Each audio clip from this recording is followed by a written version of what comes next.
Today, I'm going all in on Critical Strike. I'll stack every single piece of gear, enchant, and gem toward critical to see just how high I can push it and how much power a rogue can really gain from it. Here's the current setup of a fresh max leveled rogue. Now let's start upgrading to full conquest gears.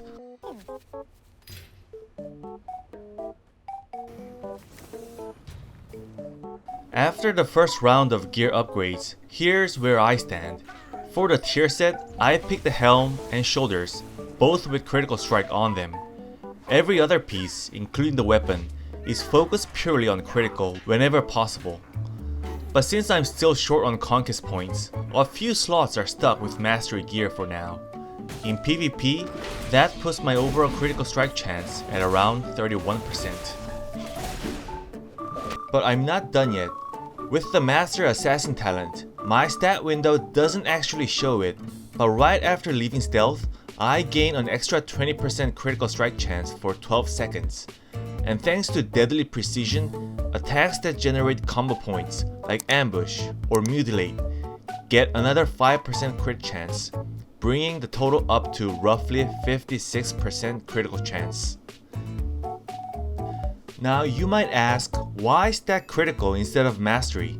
Good question. As you know, mastery is most assassination rogues focus on. It boosts all poison and bleed damage across the board. Meanwhile, critical strike damage has been nerfed in PvP, from 175% down to 150%. But assassination rogues have insane synergy with critical. With the Seal Fate talent, every critical strike grants an additional combo point, and with Deal Fate from the Fatebound hero talent, you gain one more. Add improved ambush on top of that, and every time your ambush crits, you generate a total of 5 combo points, 3 base plus 2 from those crit procs.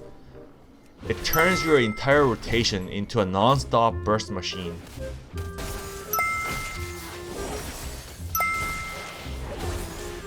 While I was working on this crit build, I realized how hard it can be to actually learn and improve in WoW, especially when you hit a wall. That's when I found out about Overgear's WoW coaching services, and it's exactly what I wish I had when I started. Overgear gives you access to real professional players who actually teach you how to overcome those walls yourself. They will help you pick the best talent builds for your class and share real-time advice. You can even choose your focus, like Arena PvP coaching, Mystic Keys coaching, or personal VOD review sessions. Over 660,000 players have used their services, and they hold a 4.9 rating on Trustpilot. And it's not just for WoW. Overgear also supports players in other games like Diablo, Fellowship, and more. Big thanks to Overgear for supporting this video and creating a platform that helps players truly get better. So basically, for the first 12 seconds after breaking stealth, you become an absolute killing machine. Your overall damage might be lower than a mastery stacked rogue, but you deliver that damage much faster. And that's exactly what matters when your job is to assassinate players. And remember, I'm still only halfway through completing my full crit setup, and it's about to get crazier. Defensive skills like Dwarfskin won't save you here. They just can't handle the kind of burst that hits within those 12 seconds. If you want to survive that window, you will need something stronger, like an Ice Block or any full immunity. Once you get hit, it's already too late to run. All that's left is the sound of claps as you fade away.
Now it's time to finish upgrading the rest of the gear. Let's complete the enchants and gem setup as well. Since I didn't have the right conquest pieces for my chest, wrist, legs, and rings, I went ahead and crafted custom ones. Next, I'm adding every critical strike enchant I can find. Yes, I'm even using the cursed enchants that sacrifice haste just to get more crits. And farming honor points to socket those precious crit gems. Let's see how much higher we can push this number. Now, every single piece of my gear has been upgraded to full conquest gears. All the enchants are done, and every socket is filled with critical strike gems. So how high did my crits actually go? In PvP, my base critical strike chance now sits at 47%. With Master Assassin talent, that jumps to 67%. And if you include the deadly precision, it reaches nearly 72%. But of course, we are not stopping here. There's actually a way to push it even higher. For crafting, I originally made bracers with 2 secondary stats, but this time I'm going all in again, dropping versatility completely to craft gear focused purely on critical strike. And let's not forget, as a Maghar orc, I can use my racial ability to temporarily boost my highest secondary stats.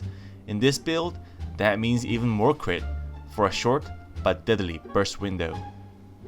I originally started as a Night Elf, not just because Shadow Meld is an amazing racial in PvP, but because, as my name suggests, I wanted to teabag my enemies and end them with a round of applause. And among all racial emotes, the female Night Elf clap is by far the most infuriating one for your opponents. Just look at that smile. Elegant, smug, and absolutely disrespectful. Anyway, it's morphing time.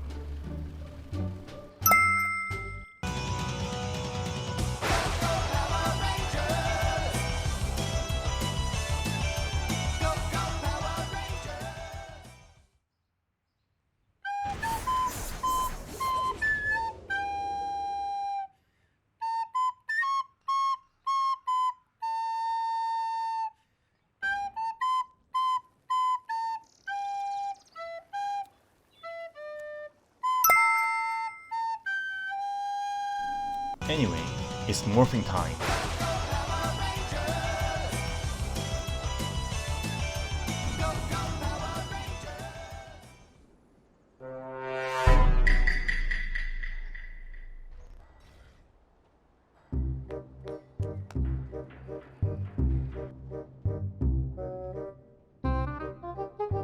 The final checkup. I'm using the flask of tempered aggression and Agari mana oil.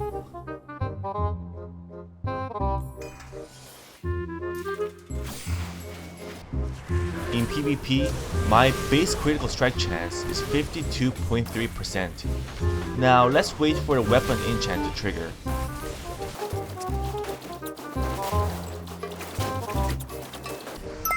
There it is, 60.97%. Next, I'm activating the Ancestor's Call, and that brings it up to 67.32%. Now let's go into stealth and add Master Assassin. That's 87.32%. And finally, with deadly precision, we hit a grand total of 92.32% critical strike chance. In other words, for the first 12 seconds after breaking stealth, while Master Assassin is active, almost every single bleed and poison take crits. My main combo generators, Ambush and Mutilate, also crit nearly every time, letting me stack combo points at lightning speed and completely erase my target before they can even react. You can definitely run this setup with the standard bleed talents. It still works just fine. But if you want to make things a little more interesting, try combining the Dragon Tempered Blades with Fan of Knives to fully amplify your poison damage. First, we are picking up the Atrophic Poison as an additional non-lethal poison.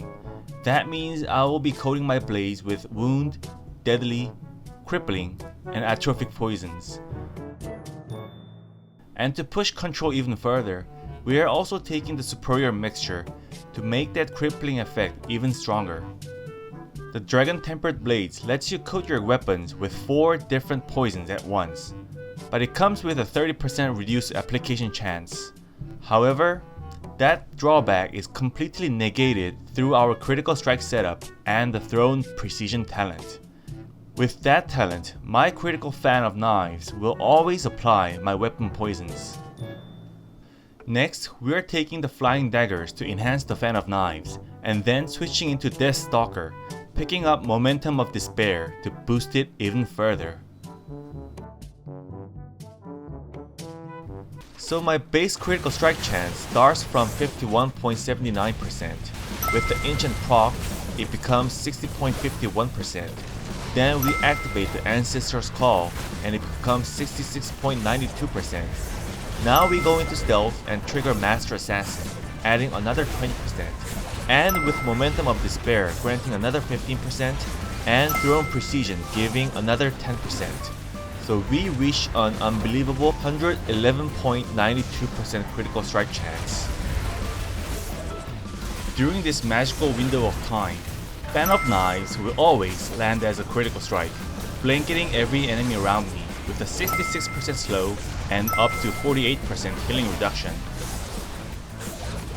On top of that, with the Dashing Scoundrel talent, every poison critical hit generates 1 energy, so I never run dry.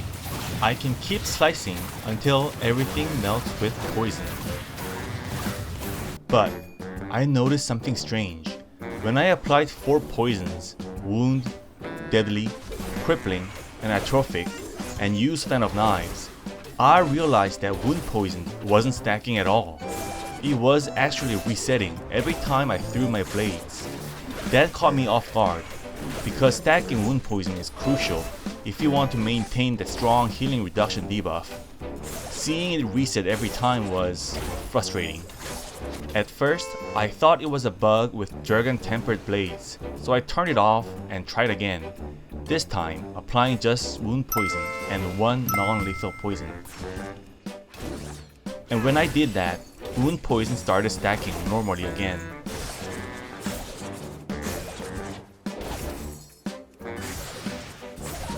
So I went back, re-enabled Dragon Tempered Blades, but this time I disabled the Deadly Poison, and instead chose the Instant Poison, and that's when I found the real cause.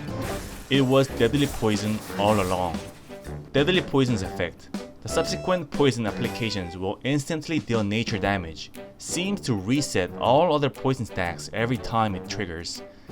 So if your goal is to keep strong debuffs on your enemies, I highly recommend skipping the Deadly Poison.